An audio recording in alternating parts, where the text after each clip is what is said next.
Section 7.4 is about percents and interest, and we're going to come across a couple of things that that relate back to the other decimal stuff in this section, and we're going to do some other parts of this that are a little different. To start with, the word percent comes from the Latin word meaning per 100, and as you think about the part right here that says cent, that makes sense in terms of our cent. Our penny is worth 1/100th of a dollar. So when we take a look and we talk about something where the percent symbol is actually written after a number, it means it's that number divided by 100. So if we're talking about something like 5%, that means 5 over 100 as a fraction. Those are equivalent expressions. One's in percent form, the other's in fractional form. There are several different sort of thought processes on how to turn decimals into fractions and into, I'm sorry, not decimals, percents into fractions or percents into decimals. And I'm going to show you just a couple of them. This is not an exhaustive list. I'm just showing you a couple, okay? If you have another method that you like to use, more power to you, use it. I'm fine with that. But I'm just going to show you a couple of examples that your book uses. So this one is an example for taking a number and turning it into a percent. So percent means per 100. So if you take the number that you were working with and you want to turn it into a percent, you're wanting to figure out what number has to be written over 100 to be equivalent to the number you're working with. In other words, what would I have to divide by 100 to get this number? Well, in this case, the number I would have to divide here is the number 790. So this is 790%. Because 790 divided by 100 is 7.9. 790%. I know we don't often see percents that are very large, but you certainly can have percents that are very large. It's perfectly acceptable. It's just big. Okay. Another method for changing a number into a percent is to use a proportion. And that's almost like what I set up over here, but I actually finished it out. So I'm writing it sort of with the number 1 in the denominator, and I'm asking myself the same question. What needs to go right here? What value would need to go right here so that when I cross multiply, I can solve this for that value? So I would actually be able to, and we'll call it n. Well, I used n before, so we'll call it n again. So we're going to cross multiply, and we're going to get this n equal to 7.9 times 100. So n is 790. Again, we're looking at that being a percent.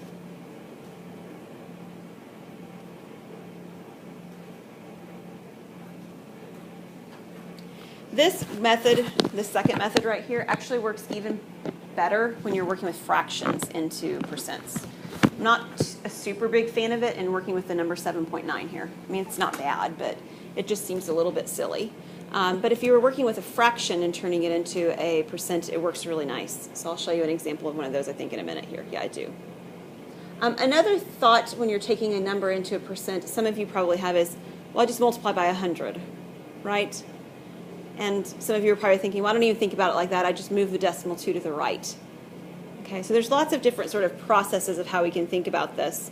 And as much as you like your method, your students may not understand it. So having another method to show them is not a bad thing anyway. All right, so here's an example, 42.6. And I'm going to set them up in each of the two ways that we did before. So what we're asking ourselves is, what do I have to put above 42.6 in order to divide it by 100 and end up with the same value that I was starting with? And so many of you, as you were thinking before, had the idea that you would just move the decimal 2 to the right. And if you did, you would get 4260 on top. So this is 4,260%.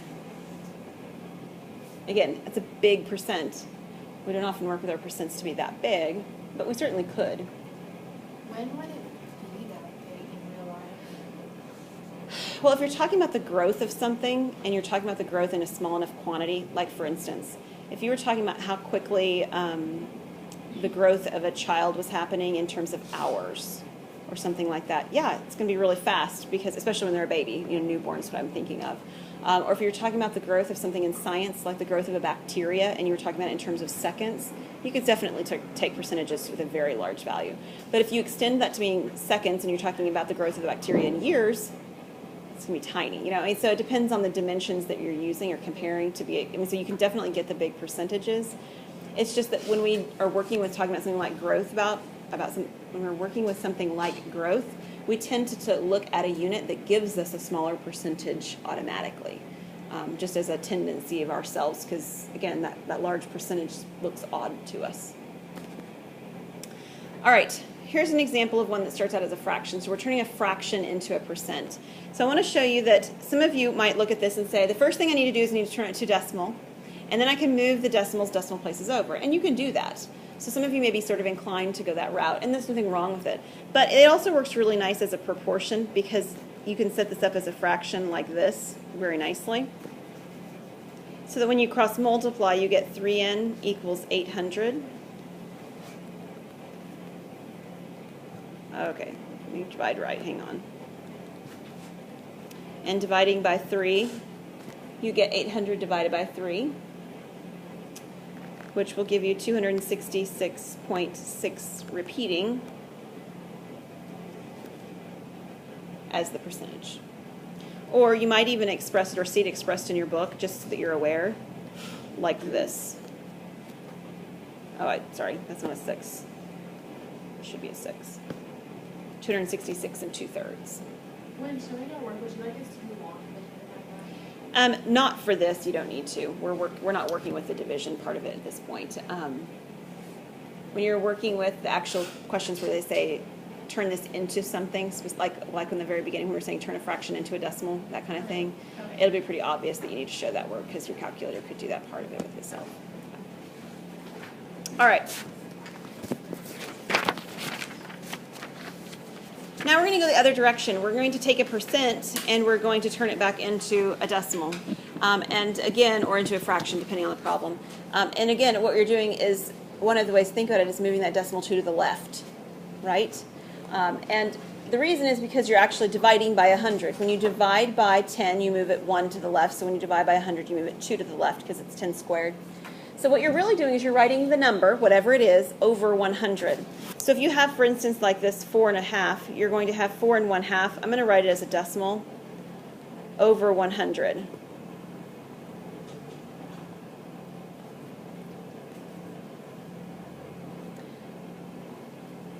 So you're dividing, right? And if you were to divide this, you would end up, like we just said, moving the decimal 2 to the left. Oh, I had it right the first time. 1 to the left would make it 0.45, and then 2 to the left makes it 0.045. 125 works really nicely because it's larger to begin with. So 125 divided by 100 moves it 2 to the left, so we actually get 1.25 as a number. And again, that's because percent means per 100. So whether you're thinking about it in fractional form, that is writing it as division over 100, or you're thinking about it as moving the decimal 2 to the left, you're still dividing by 100 either direction. All right, there are 3 different types of percent applications.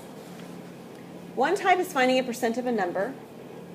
One is finding a percent one number is of another number. And the third one is finding a number when a percent of that number is known. And so that all sounds sort of complicated. I'm going to give you an example so you can identify how you're thinking about them.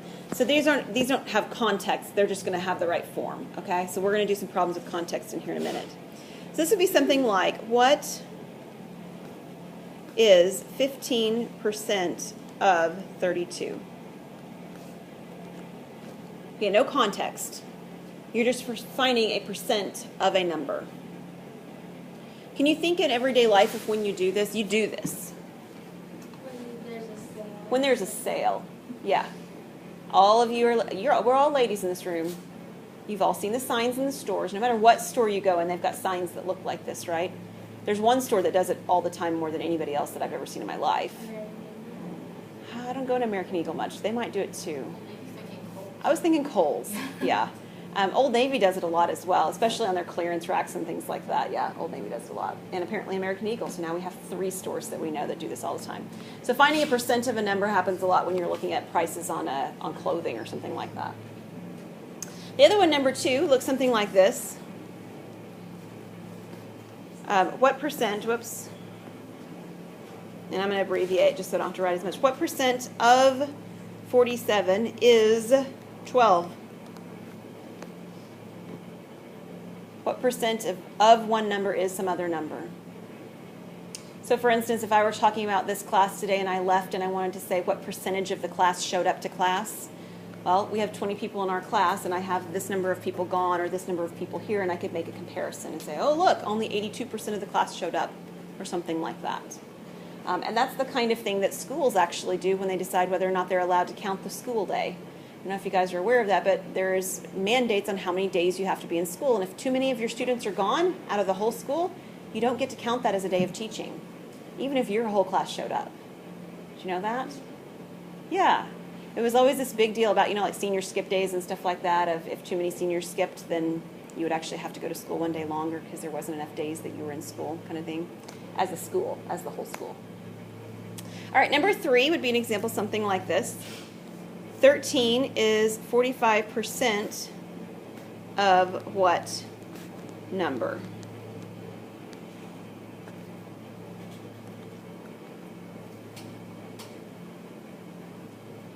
Now this is something you might do if you had to go home and tell your parents that even though you spent $100 on that pair of shoes, it was this huge sale and they were originally priced something else. Right? You wanted to say what a great deal you got, and you had to actually figure out what the original price of something was, sort of going backwards of our example from number 1. Okay? Looking at what value something is of another. All right, so we're going to look at 3 examples. And in our 3 examples, we're going to answer the question at the very end, or we can do it at the beginning, I don't care. We're going to decide what type of problem it is. Is it type number 1, type number 2, or type number 3? Okay? So here's our first example, example number 3.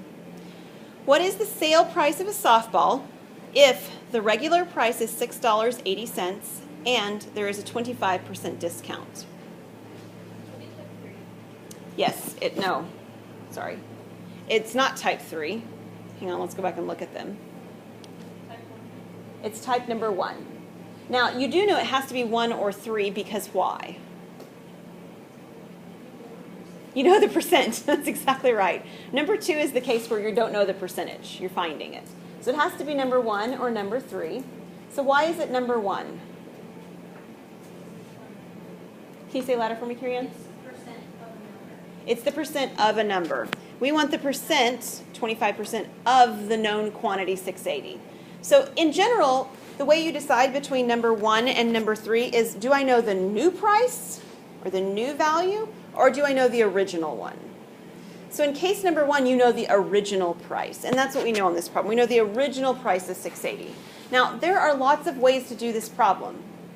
The point in what we're doing, though, is to do them using proportions. Okay, so we're going to set up proportions just like we did back in 6.4. Yes, Allison?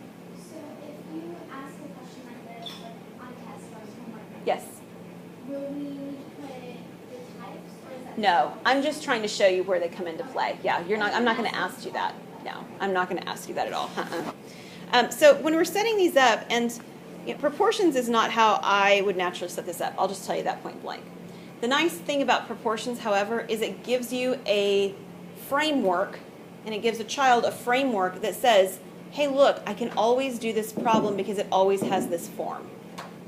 And that's a really nice thing to be able to say to a child, is that there's a framework, there's a pattern in how we're doing this. And this follows a really nice pattern, especially when you're working with percents, okay? So here's the deal. We're going to have the prices on one side. So here's my price. And we're going to have the percent stuff on the other. When we're doing homework, you always want us to do the problems like this. In proportions, yes. Okay. Yeah. Let's do the percent side so you can see how that works. The percent side's always going to have 100 as the base. And it's going to have whatever percent you're working with as the numerator. So in this case, it's 25%. Now we have to be careful because I don't really want to use 25%. Any guess as to why?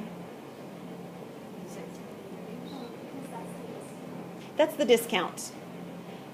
Now, if you use the 25%, that's fine. You can. It's just that when you get to the end, you don't have the answer yet. You have the amount you saved. And this question asks you what the price was, not how much you saved. Do you see that? So you have to be careful about what you're being asked. I'm much more inclined at this problem to put 75% on top. Where did I get 75? Right, I subtracted 25 from 100. If the discount's 25%, then that means I'm still paying 75%. Are you with me? 75% is what I've paid of the price of the product. Now, when I'm working with this, again, the way that the framework works is it's the new price that goes on top and the original price that goes on bottom. The original is the 100% in this case. So the original price of my softball was $680. It's the new price that has to go on top. So call it X, call it Q, call it R, I don't care what you call it. Put it something on top. And then that lends itself well to cross multiplication because we've got a proportion set up. So on one side I have 100x. Grab your calculator for me and somebody multiply 6.8 times 75. 510? Perfect. Now what? Divide by 100. And dividing by 100, whoops, not 1,000. By 100 is actually really nice because what does it really do? Yeah, it moves the decimal 2 to the left to give me 5.1. And we're working with money, so we'll put a dollar sign and we'll make it 5.10. Now, if you had decided, or maybe you just weren't paying attention and did the 25 first or whatever, that's okay. It just means that in the end, that amount that you got, you'd have to subtract from 680. Because that would have been the amount you saved, and you're looking for the amount that you paid. And like we said, this is problem number 1, an example of problem number 1.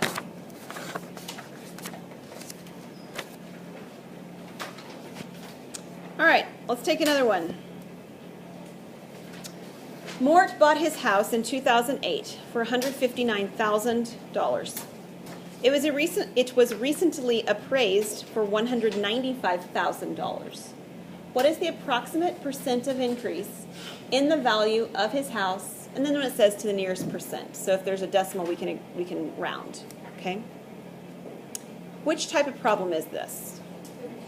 This is number 2. That's the easiest one to identify because you don't have a percent, and that's the only case that they talk about where you don't have a percent. So, in taking a look at setting up a proportion for this, your percent is what you don't know. So the 100 is still over there, and X I'll put on top because that's exactly what I don't know. What do I do on the left-hand side?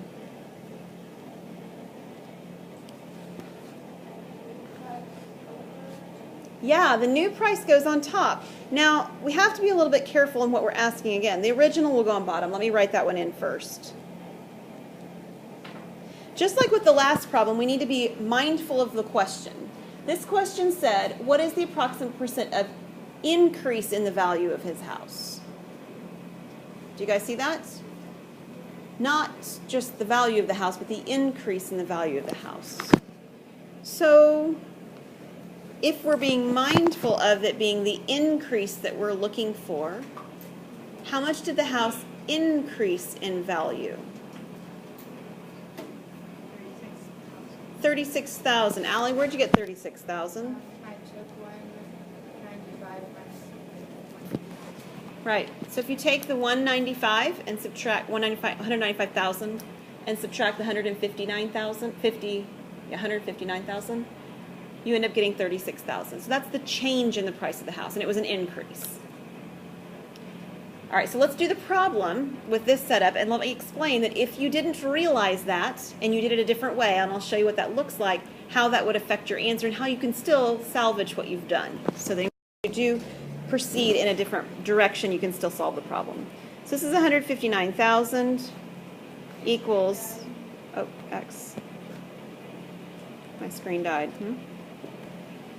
All right, so I have 159,000x on the left, and then when I multiply over here on the right, I'm going to end up with 3,600,000 on the right.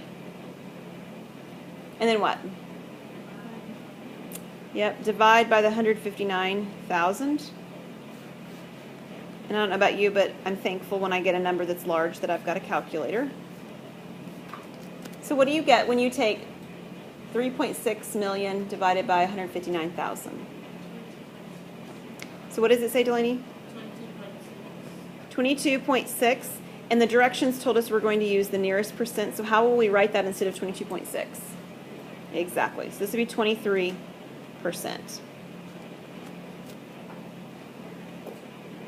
Okay, can I show you, and you work with me on what would have happened had we gone with the 195,000 on the top instead? Let's take a look at that real quick.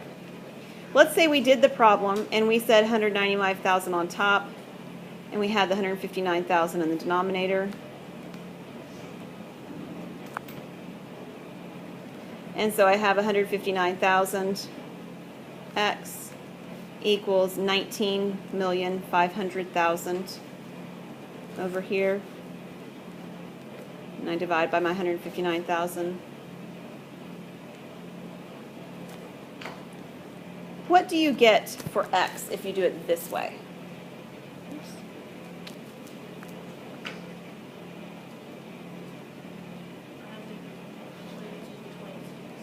Yep. 122.6. This is a percent, so this would be 123%. So let's think about what 123% means as it relates to what our right answer is, which was 23%. Why is it telling us 123%? We have the original amount, which was the 100% amount, plus we have the 23% amount as well. So if we did the problem from that perspective, it's okay, there's nothing wrong. We just have to recognize in the end that 100% of that was the original price. The 23% is the increase in price. So we just sort of have this one additional step of interpretation at the end because we didn't do the interpretation step at the beginning. Do you guys follow on that? Okay, great. One last one. Something without money. I found myself wishing the other day it would get cold enough to go skiing. Was the last one type 2? Yes, it was. Okay. Mm-hmm. It's okay. A ski area reports that 80% of its runs are open. If there are 60 runs open, how many runs are at the ski area? Or likewise, we could ask the question, how many runs are closed? Right? I mean, it would be the same, you'd answer the question from the same information. All right, the problem sets up the same way the money problems did that we had before. We've got something with a 100 on the right, okay? Or the left, I don't care where you put it, I just always put it on the right. And what's going to go above the 100? 80, because that's the percent that we're being given in the problem, correct? Now, in this case, the 60, we have to decide where the 60 goes. It's the top. Why is it on the top instead of on the bottom? Yeah, it's how many are open, and it's not all of them, right? It's some sort of a discounted amount, just like the sale price thing. It's the smaller amount that I'm doing a comparison with. And what I'm trying to find out is how many ski runs actually exist. So we can cross multiply. Have 80x equals 6,000. If we divide by 80, what do we get?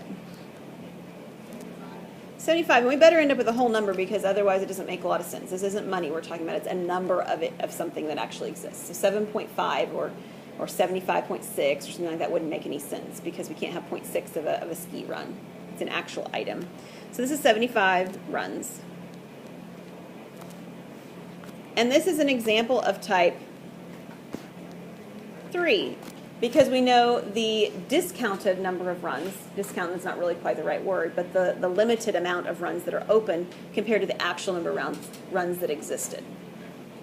All right, let's do a little bit in this section then with one other thing, and that is mental math.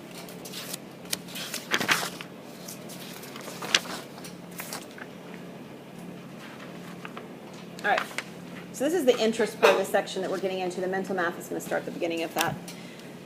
Taking a look with mental math, the first thing we're going to do is we're just going to fill in this table that helps us to think about how a percent relates to a fraction so that we can work with our mental math a little bit cleaner on the next example. So as a reminder, 25% as a fraction is what? This is 1/4. 50%, 1/2. 75%, 3/4. 33 1/3%. That's 1/3. Yes, it is. How about 66 2/3%? That is 2/3. 10%, 1/10. And 1%, 1/100th. Some of the things that mental math, thinking about it in terms of fractions and or in terms of decimals, depending on the problem, allows you to do is it allows you to calculate things much more quickly. So for example, let's take a look using mental math. We're going to solve. Now notice we're not approximating. We're actually solving. This is going to be the exact correct answer, but something that we would do in our heads. Now the problem is that I can't see inside your head. I told you I don't want you to, right? I told you biology, science stuff, not my thing, okay? So you have to write what's inside your head on the paper for me to know what's inside your head going on. So let's go through one so you can see what I mean. 15% is a lot more easily calculated if I break it down into 10% and 5%. Make sense? So 10% of 42 would be what? 420 or 4.2. We'll write 420 because we are working with money on this example. And if I know 10%, what would I do or what could I do to get 5%? You can just half it. All right? So 5% then would be 210. And these particular numbers are small enough that I think, and clean enough, that I think you could do both those things in your head. That's why this is in the mental math sort of section. Right? You moved a decimal, and then you divided something by 2 that was even. It divided pretty cleanly. And then what would you do then to find 15% of this? You'd add these together. So if you add them together, and again, they're small and clean enough that you should be able to do that without a calculator, without a piece of paper and pencil even. And what would you get? 630. When might you want to find 15% of something? A sale? Sometimes people use 15% for their tip amounts. It's not actually how I calculate tip, but that is one of the ways that is pretty common for people to calculate tips. All right, let's take a look at B. What do you think you might do for part B? 10% twice. So the 10% amount would be what? 28. And then I'm not even tempted to write 28 plus 28. I'm much more tempted to say times 2. But you can write plus 28 if you want. What happens if you take 28 then times 2, or 28 plus 28? You get 56.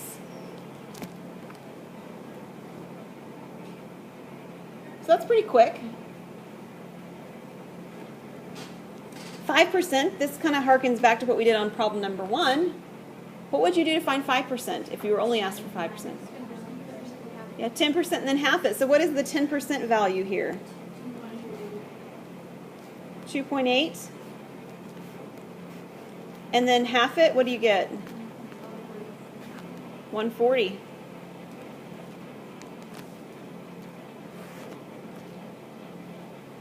Now, part D, let me just say, you could do something like we did on part A, right? You could find the 10%, you could double it, you could find the 10% and half it, and then you could add those values together. There's something easier you can do, though. You can divide by 4. And that's why we actually looked at this over here. If you recognize when a fraction can be used, the process will be simpler. In this case, dividing by 4 is simpler than finding 10% and 5% and adding double 10% and 5%. Yes?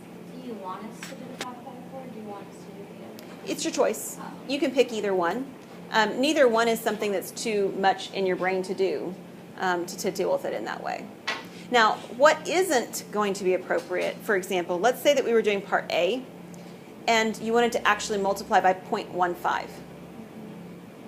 I don't multiply by 0.15 in my brain. I do that on a piece of paper, and that's fine, and I can do it on a piece of paper, but if I'm supposed to be doing it with mental math, that wouldn't be appropriate for this particular problem. Does that make sense? Again, it's an appropriate method in general. It works, and it's just fine. It's just not mental math. So yes, if you want to do the 10%, 10%, 5% and add them, no problem. But it's also very nice on this particular one to simply divide by 4 because then I get 21. And again, I get that number and it works so nice and clean because it's evenly divisible by 4, right? If this number had been 52.7, probably dividing by 4 would not have been my natural reaction. Okay? All right, let's take a look at a context sort of question. A couple of them, actually.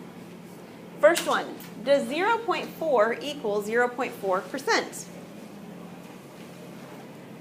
No, why not? What's wrong? So, Allie, which one are you looking at? The 0.4, without the percent, is equal to 40%. So this 0.4 is actually 4, 0, 40%. Right? Or you could talk about it if you wanted to look at the other one. You could say that the 0.4% is 0.004 as a number. So you could sort of deal with the other direction of it. They're not the same. There is this tendency that when I get a decimal involved, all of a sudden now it's already in a number form. Or vice versa. If there's a decimal involved, it's already in a percent form. And those are not interchangeable. It depends on the values that you're working with. Example 8 is a really good question to think about. Why is it possible to have an increase of 150% in a price of a product, but not a decrease of 150%? Okay, so let's talk about the increase first. What would it mean for something to increase 150% in price? Right, so let's do something that's a real nice, quick, and easy one. Let's say there's a $10 shirt. So if we had a $10 shirt and it increased 150% in price, what would I get for the new price of the shirt? 25, yes. So if it increased 100%, that would be another $10 on what it was already, plus another $5 more, because that's half the amount, the 50% of the amount. So I'd have a $25 shirt. So we can definitely increase 150% in price. But what happens if we try and do the decrease? Your $10 shirt with a decrease would mean that it would be a negative $5 shirt. Which would mean, like Allie was pointing out, they pay you to take the shirt away.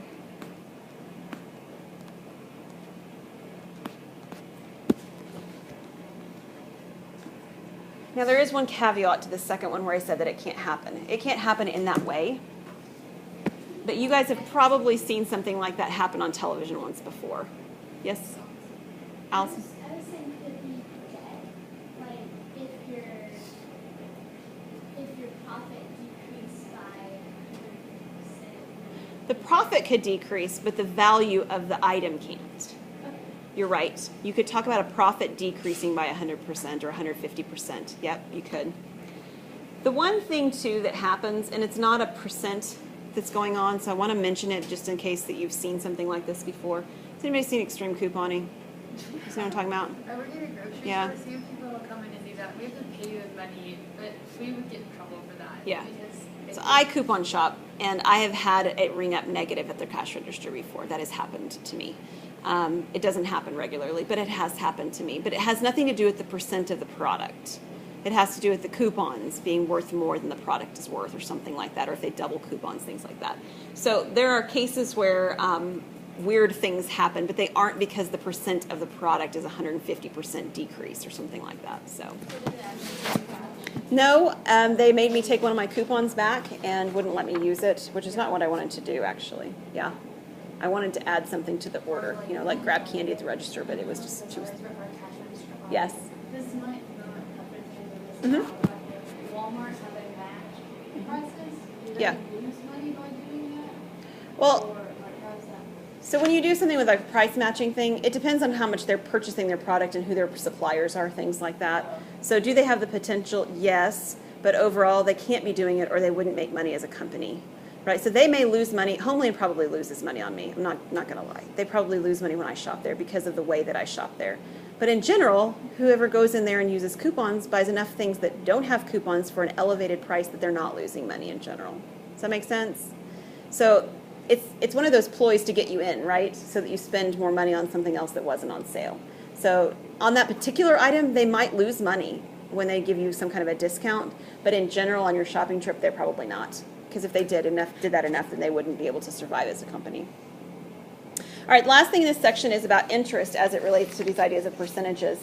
So we're talking about there on this section, interest is actually the money that you either earn when you put money like in a bank, or the money that you have to pay extra when you borrow money from a lender.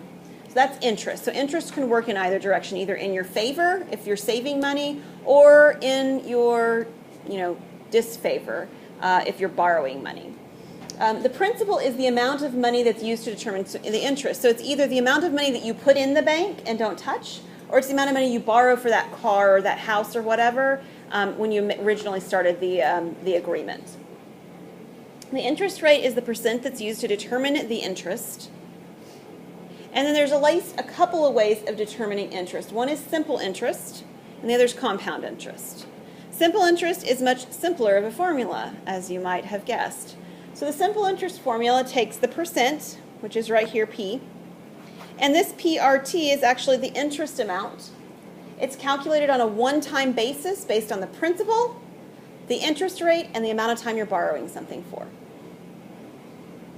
You're most likely to see simple interest used, for instance, if you wanted to borrow money from mom and dad and pay them back, and they're trying to teach you something about how to pay off a debt or some kind of an interest thing like that. Or they're trying to be gracious to you and allow you to purchase something that you don't have the money to purchase yet, but they're going to charge you some for doing that, something along those lines. Banks do not charge simple interest. It's just not the way it works. Banks charge compound interest. Now, the way compound interest works is, and if you've ever had a loan or if you've ever had a savings account, you've seen this happen. The more money that you put in there, the more interest you get. So when you have your $100 and it makes $2 of interest, the next time you get interest, they're giving you interest on $102. And likewise, when you're paying down a loan, if you borrow $100 and you pay a little bit of it off, well, the first time you borrowed the $100, you paid interest on $100. The next time you only paid it on $75 because you paid some of it off. Okay? So it's on the remaining amount that you either have in the account or that you owe on the loan that they calculated on. Because of that, it's a little bit more complicated to compute. You see the principal amount, P, here. The R is that interest rate, and let me make sure that I'm aware that you know that R is the interest rate as a percent turned into a decimal. So it has to be in decimal form. So for instance, if you had a 4%, then R is not 4, it's 0.04. Okay, so the R value is the decimal form for your interest rate. N is the number of compoundings per year. So if it says something like compounded monthly, which is pretty common for a lending institution, that means 12 times a year. Occasionally you'll have interests in banks that will compound quarterly, which would mean 4 times a year. Annually would mean 1 time a year. Yes? What does P stand for? P stands for principal. Up here. And R is the interest rate as a decimal. Now, T is obviously time, but it's really important for you to recognize the T here, the time, is in years. So if you're talking about, and this happens a lot, car loans, where they'll say something like, whatever, APR for 48 months. T wouldn't be 48. T would be 4. 48 months is 4 years. Yeah. So they're going to turn it into years if you're using one of these formulas to calculate something. You're looking at the number of years. Okay, one other thing, and it's in red here at the bottom, and it's on the last thing on your page as well. This formula that I'm using looks different than the one in your book. It is equivalent to the one in your book, but I want us to use this one because this is the standard formula that the textbooks usually have. So if you go out and you're teaching this is more than likely the formula your book is going to use, not the one in the book. Yes? What is N equal? What is what? N equal to X It's not an M, it's an N and a T, just crammed in really tight together. I'm glad you asked. This says N times T, but it's not multiplication, it is the exponent. NT as an exponent. Okay, so let's do an example. A company is expanding its line to include more products. To do so, it borrows $320,000 at 13.5% annual simple interest for a period of 18 months. The question is, how much interest must the company pay? Now, if you look back at this formula over here, it said simple interest, which means this is the category we're in, right? Which part of this formula, A equal P plus PRT, is the interest part? Nope. Good guess. There's A, the PRT. P is the principal. It's the amount we put in the account originally. The second part is the interest. So sometimes you'll see a book actually write down I equals PRT for interest. Sometimes we'll see that. I don't think yours does it. But we can calculate the interest then to be P times R times T. P is the principal. How much is the principal in this case? $320,000. R, what is R? Point what? 0.135, exactly. So this is my interest rate. If I turn it into a decimal, it's 135. What's T? It's 18 months. It's 1.5. It's always in years for these formulas to actually work. Okay, 1.5 years. Grab a calculator, multiply for me. 320,000 times 0.135 times 1.5.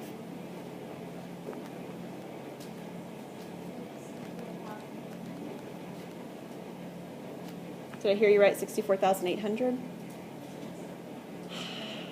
$64,000 that they will pay for the privilege of having borrowed $320,000 for 18 months. That's what that means. Okay? It would be nice to pay $64,000. Oh, I thought you said they'd give it to you. Well, if you're the one lending it to them, yes, they would give it to you if you let them borrow your money. Well, yeah. All right.